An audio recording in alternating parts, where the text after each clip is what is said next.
Well, today, jurors in the Philip Chisholm murder trial got a close look at the crime scene. Prosecutors say that teenager murdered his teacher, Colleen Ritzer, at Danvers High School back in October of 2013. Welcome, friends. Today, we are going to describe the case of Colleen Ritzer. Colleen Ritzer was an American high school teacher and entrepreneur, Front Lawrence, Massachusetts, United States. According to the source, Colleen served as math teacher at Danvers High School, was brutally raped and murdered by one of her own students in 2013. Now, a judge in the Bay State has added a layer of secrecy to the circumstances surrounding those horrific crimes at the request of the town in which they occurred. None of the facts here are in dispute. Philip D. Chisholm, 14 years old at the time, followed his math teacher, Colleen Ritzer, into a bathroom where he proceeded to rape her before stabbing and slashing her to death. The prosecution rests following some of the most compelling testimony of the trial so far. It was from Colleen's friend and fellow teacher, who spoke with her just moments before she was murdered. After killing her, Chisholm wheeled the teacher into a wooded area where he performed necrophilic acts on her dead body. Colleen Ritzer was born on Saturday, May 13, 1989, in Lawrence, Massachusetts, United States. She took birth into a well-settled family and belonged to Christian religion. She was eldest child in her family. Her father, Thomas Ritzer, is a successful businessman. Her mother name is Peggie Ritzar. She has two siblings in the family named Laura Ritzar and Daniel Ritzer. She was very close to her siblings. She was multi-talented lady. According to the source, her high school graduation at Andover High School. After that, she enrolled her name at Assumption College for her graduation. Later, she started working as a teacher in Danvers High School. As per media reports, she also pursued her higher studies at Salem State College alone with her teaching profession. She was a well-loved teacher and always helped the students. She also stayed after school later hours to help her students in their studies. She had an open, friendly nature towards her students. Unfortunately, well-loved math teacher died at 24. According to the news, Colleen Ritzer was murdered by a 14-year-old student on 22 October 2013. According to the sources, Colleen stayed at after school as usual for the students' help. On 22 October, Ritzer asked Philip Chisholm to stay after school with her. As per sources, Chisholm was a shy student who just moved from Clarksville, Tennessee. Along with Chisholm, another student was in the classroom when Colleen Ritzar tried to talk with Chisholm about Tennessee.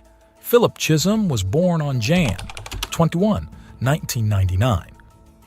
In the fall of 2013, Chisholm had recently moved from Tennessee to Danvers, Massachusetts, where he wasn't that well known at the school apart from being a good soccer player. One report did refer to him as antisocial and really tired and out of it. It was also reported that his mother was going through a difficult divorce at the time of the crime. Ritzer, meanwhile, was a beloved member of the faculty. According to one struggling student, she was always positive and happy. She made me feel like I wanted to go to math class, they reported to the New York Times. And Chisholm was no exception to her.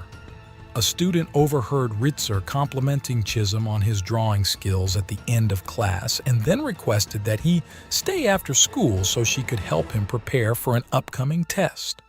Chisholm then reportedly grew visibly upset at Ritzer when she mentioned his move from Tennessee, according to Boston Magazine. Ritzer consequently changed the subject, but the student witness later observed Chisholm apparently talking to himself.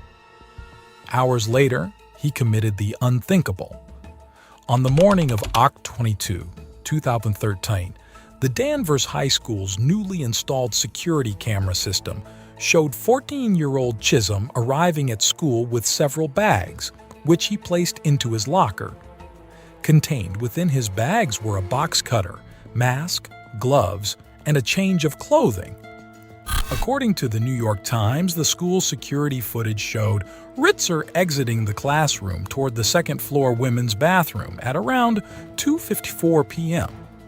Chisholm can then be seen walking into the hallway looking her way, then ducking back into the classroom and re-emerging with his hood over his head.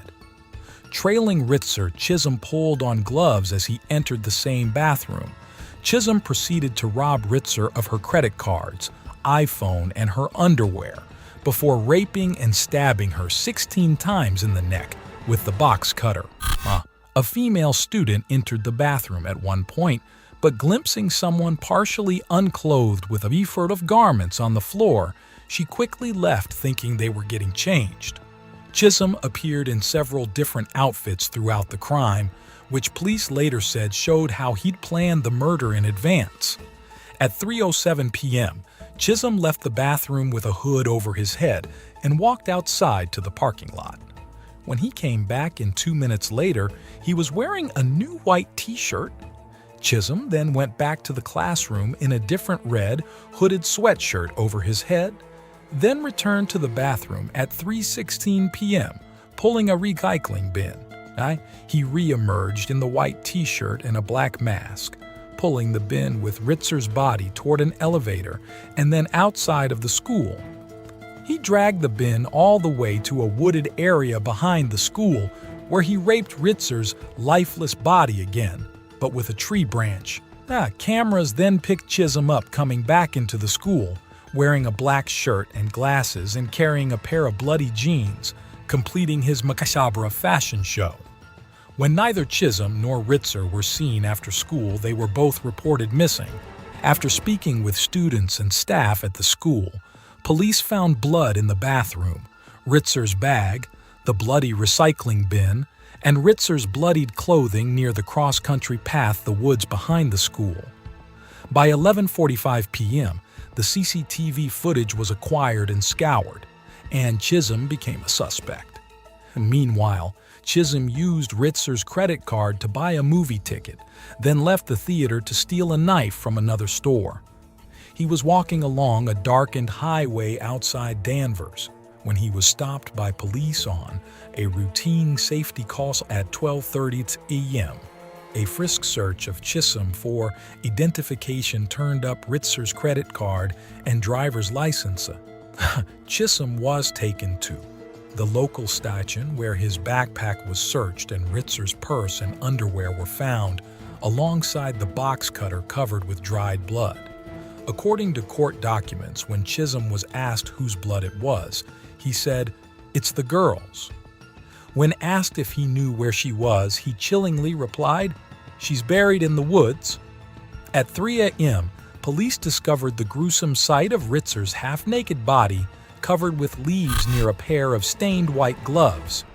A branch had to be pulled from her vagina, and a folded handwritten note lay nearby worded, "I hate you all." Philip Chisholm was indicted for the murder, aggravated rape, and armed robbery of Colleen Ritzer. He was tried as an adult, and on February 6, 2016, he was sentenced to serve at least 40 years in prison.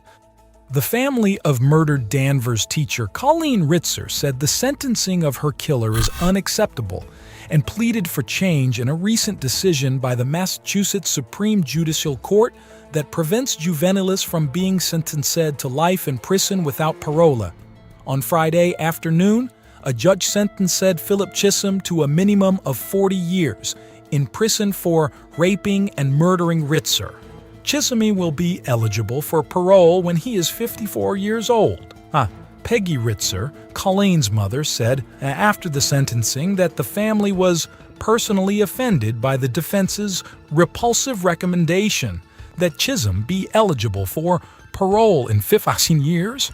In 2013, the Massachusetts SJA ruled that sentencing juveniles to life without a chance for parole is unconstitutional. Today's sentence is unacceptable and the laws must be changed. Although we very much appreciate this court's commitment to seeking justice for Colleen, today's sentence did not achieve that goal, Peggie Ritzer said. She added that evil cannot be rehabilitated. Though Chisholm was only 14 years old at the time he committed the rape and murder, Tom Ritzer said the teen's actions show he knew the difference between right and wrong. Colleen cannot be provided a second chance, and neither should the individual who carelessly and without remorse took her life, he said. Thank you for watching the video. Hope you all liked it. Please subscribe, like, and share our videos.